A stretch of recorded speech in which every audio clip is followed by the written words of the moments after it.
See, anybody can, whether you will or not. See, that's the question. And here's a good question to ask. We are all buying somebody's plan. The question is, whose? Who's got you talked into doing what you're doing? Who's got you talked into your present plan? See, 10 years from now, you will surely arrive. The question is, where? But see, anybody, if you want to, can go searching for a good plan, pick it, and start working it. And sure enough, as the time passes, as it surely will, 5 years from now, 10 years from now, then you'll be winding up wearing what you want to wear, driving what you want to drive, living where you want to live, become what you want to become. But now's the time to fix the next 10 years. And who can? Anybody. Here's number 6. The 6th key to sowing and reaping. This is leveling with you now, as we promised to do. There's one thing better than the truth, and that's the whole truth. And here's part of the whole truth of the law of sowing and reaping. Number 6 is, you could lose. There are times when you just lose, no matter what you do. It's that kind of planet. You reap what you sow, yes, but... What does that mean? Yes, but, well, the farmer plants his crop in the spring, takes care of it all summer, loves his family, works 10, 12 hours a day, 6, 7 days a week, is an honorable man. Come fall, he's got a beautiful crop, and he deserves every bit of it. But the day before he sends the combines into the field, a hailstorm comes along and beats it all in the ground. Which means you lose. Somebody says, well, what did he do wrong? Answer, nothing. It's just that kind of planet. Sometimes it's going to hail on your crop and rain on your parade, so you got to get ready for that or you will be naive. That's just part of the life arrangement. And don't press me why. I was not in on some of the original decisions here, so I don't know how it got set up. But there's just times, sometimes you lose. That's part of life. But now here's number 7. The 7th key to sowing and reaping. And it goes like this. It's just another way to quote the same law. And it goes like this. If you don't sow, that's just another way to quote the law. If you don't sow, what? You don't reap. You don't even have a chance. So if you looked at your game plan tomorrow, you might come to the quick conclusion, I got to get some sowing going. How true. Get you some sowing going. And remember, you've got plenty of time. You've got all the time there is. Some people spend enough TV time to make a fortune.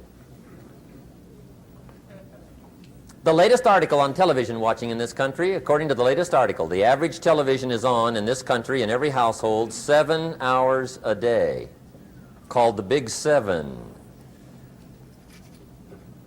I asked a guy one time what his TV cost. He said about $450. I said, you forgot to look at the price tag. He said, what do you mean? I knew he was a TV watcher. I said, that television costs you, in my opinion, at least $12,000 a year. To watch it, not to own it. Owning it's cheap. Watching it is what's expensive. And I said, hey, $12,000 a year is too much to pay to watch TV. That's too much. Pay a little, but not $12,000. And he's the guy that said, I hope pay TV never comes.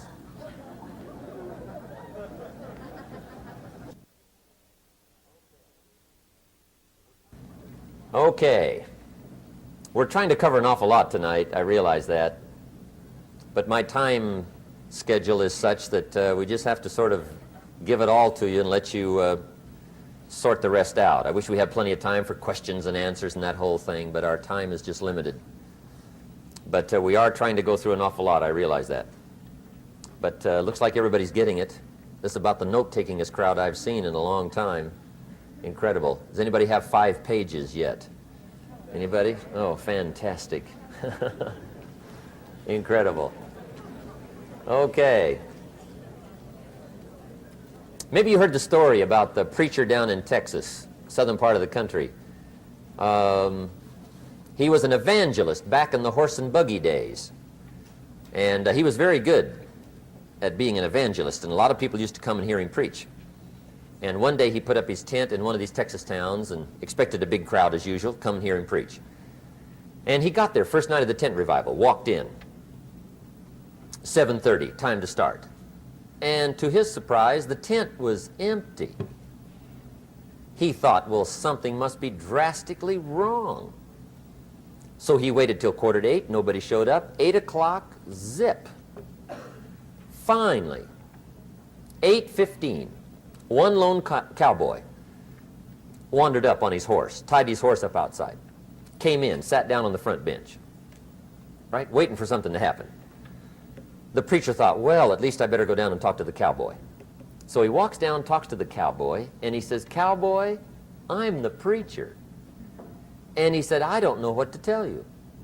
Something's gone wrong." He said, "This tent was supposed to be full of people." He said, "I'm embarrassed." He said, "You're the only one that showed up." And he said, "I really don't know what to do." And the cowboy said, "Well, I'm not a preacher, so I really can't tell you what to do." You know, he said, "I'm just a cowboy." But he said, "I know this, if I went out to feed my cattle and only one showed up, I'd at least feed it." The preacher thought, hey, the cowboy is right. If you've got a good idea to share, you should share it if there's 1 or 1,000. So he got kind of inspired by this conversation, and he jumped up on the platform and started to preach, as if the tent was full of people, just exploded. And he went for an hour and 15 minutes, just kept rolling. Finally, he quit. And when he finished, he came down off the platform, talked to the cowboy again. Says, "Well, cowboy, what did you think of my sermon?" And the cowboy said, "Well, I'm not a preacher, so I really can't tell." You know, he said, "I'm just a cowboy." But he said, "I know this, if I went out to feed my cattle and only one showed up, I'd feed it, but I wouldn't dump the whole load on it."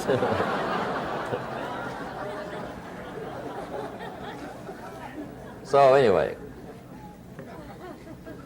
if it seems like we're dumping the whole load tonight, I guess we are, but gosh, everybody's doing well. I'm having a good time. I appreciate the response here tonight. Okay, the next subject is setting goals. Let me show you what turned my life every way but loose. Mr. Schoaf dropped this idea on me, changed me completely. Setting goals. Here's what can easily happen if you don't set goals. It's easy to let life deteriorate into making a living instead of designing a life. And we all have a choice: make a living or design a life. It's easy to get trapped by economic necessity and settle for existence rather than substance. That's easy. But the best advice I can give you on how to break out of that trap is to learn how to set goals. Mr. Schoaf put it to me this way. He said, "Jim, if you had enough reasons, you could do the most incredible things." I never forgot how he put that. If you have enough reasons. See, reasons will change your whole life. Mr. Schoaf said to me, he said, "Mr. Rohn, I think you've got plenty of intelligence, you've got plenty of talent, you've got plenty of ability. Probably what you lack is plenty of reasons." He said, "I don't think your current bank balance is a true indication of your level of intelligence." I was happy to hear that. He said, "I think you're much smarter than your present bank balance indicates." And that turned out to be true. I was much smarter. But of course my first question was, well then why isn't it bigger? And he said, "You don't have enough reasons. You've got enough intelligence, but not enough reasons." So see, reasons can change your life. Here's what else I found out. Reasons come first, answers come second. You don't get the answers to do well till you get the reasons. Life has a mysterious way of hanging on to all the answers and only gives them up to the people that are inspired by reasons. So reasons make the difference in how your life works out. Now, what are some of the reasons for doing well? Let's go through a quick list called Reasons for Doing Well. First is personal reasons. Some people do well for recognition. Some people do well for respect. Some people do well for the way it makes them feel. They love the feeling of being a winner. Those are good reasons. I have some millionaire friends that keep working 10, 12 hours a day, making more millions. And it's not because they need the money. It's because they need the joy and the satisfaction and the pleasure that comes from being a constant winner. And see, it's not just the money anyway. It's the journey, not the money. Once in a while somebody says to me, boy, if I had $1 million, I'd never work another day in my life. That's probably why the good Lord sees to it they don't get their million, right? They'd quit. They'd quit. Okay. Next is family reasons. Some people do extremely well for other people, and that's powerful. Human beings can greatly affect each other. Sometimes we will do things for somebody else we will not do for ourselves.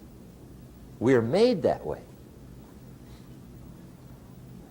I met a man one time who said, Mr. Rohn, to do all the things I want to do with my family around the world, he said, I got to have at least $250,000 a year.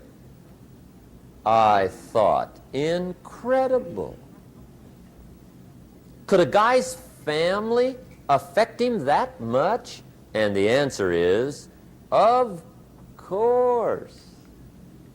How fortunate are the people that find themselves greatly affected by somebody for personal achievement. And we are affected. The writer of a recent song said, if not for you, the winter would hold no spring, couldn't hear a robin sing. I just wouldn't have a clue if not for you. So we can be affected. That might be one of the most stimulating reasons to do well, finding somebody.